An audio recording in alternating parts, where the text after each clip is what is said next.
Moving to a new city can be really exciting, but it's also full of a ton of different surprises.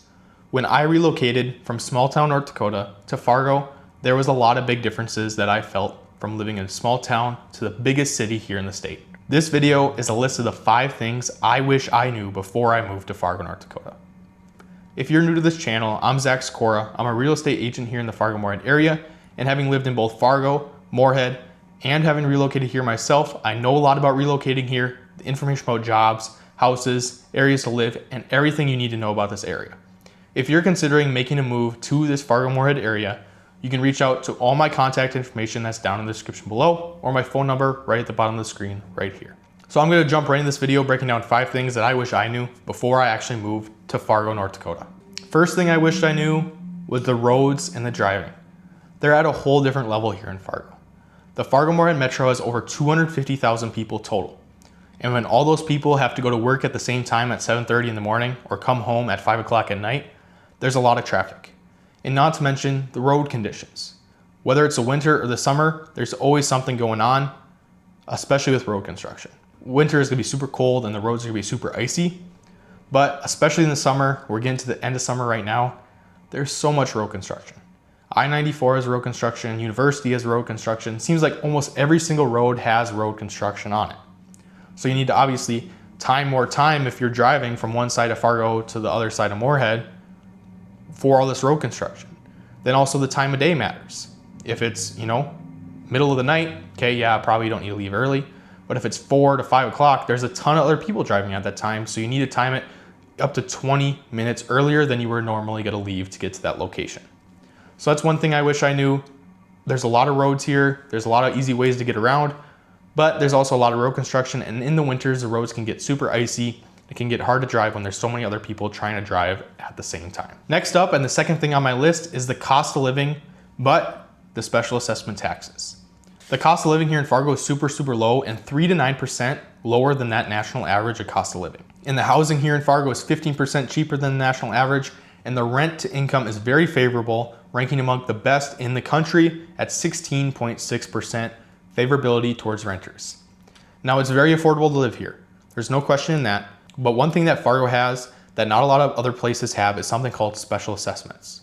I made a whole video breaking down special assessments, but a quick breakdown of what they are is it's a separate tax from your normal property tax for improvements to that property.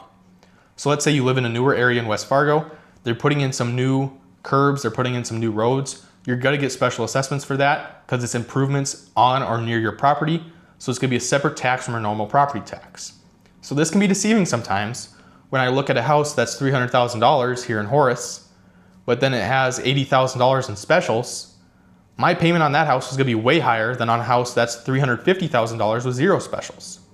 So these are all just things to think about, that Fargo does have special assessment taxes, and so does a lot of other towns here in North Dakota, but they're not as prevalent as they are in Fargo just because Fargo has been growing so much. The cost of living is really low, the housing is affordable, the rent is low, the food is affordable, healthcare is the only cost that is a little bit higher than other places across the country, but overall, like I said, 3 to 9% lower than that national average for cost of living.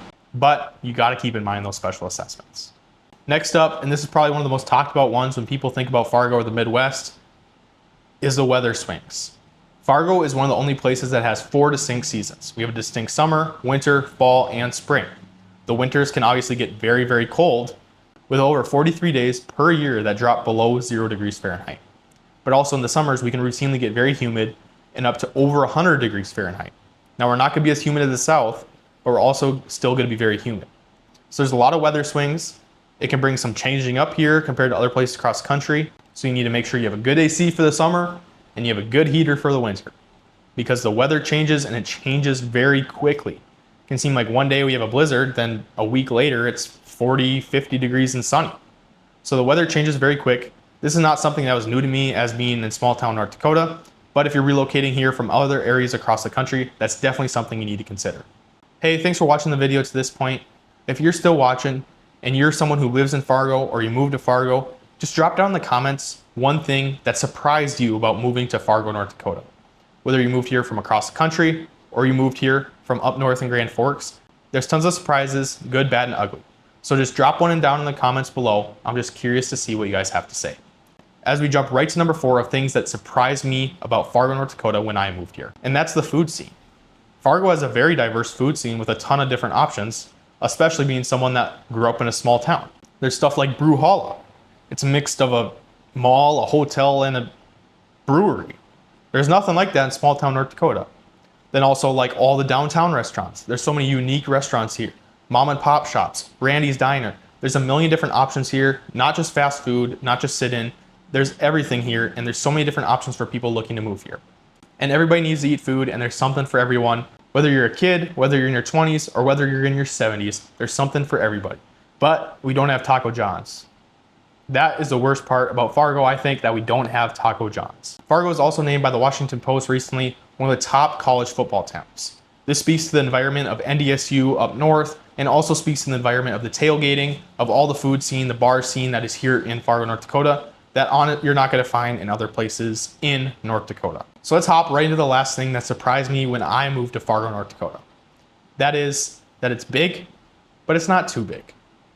I am not someone who'd want to live in like Minneapolis or Chicago or New York, where there's just so much going on and there's so many options where it seems like it's overwhelming. Fargo seems to be that good mix to me personally, that has that big town vibe with a lot of people and a lot of things to do, yet it's still a small town feel. Now, obviously, this seems to have changed over the last couple of years, that Fargo continues to grow bigger and bigger and seems to mirror those big cities a little bit. But there's only 250,000 people here in the metro between Fargo and Moorhead and West Fargo. And obviously, it's still going to continue to grow, but we're not to that big city level yet.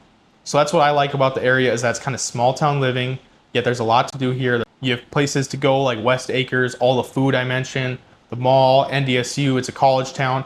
So it still retains that kind of big city feel, yet it has that small town charm that obviously people love about living in North Dakota.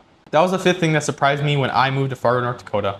I hope you found this video helpful, and if you're someone who's considering moving here, or you're thinking of moving here in the near future, you can reach out to me through all my contact information in the description below. Being someone who's lived in Fargo, Moorhead, and relocated here myself, I know a lot about what that relocation process looks like, and I'd be happy to help. And if not, and you're here for information, that's fine too, and I appreciate you watching this video.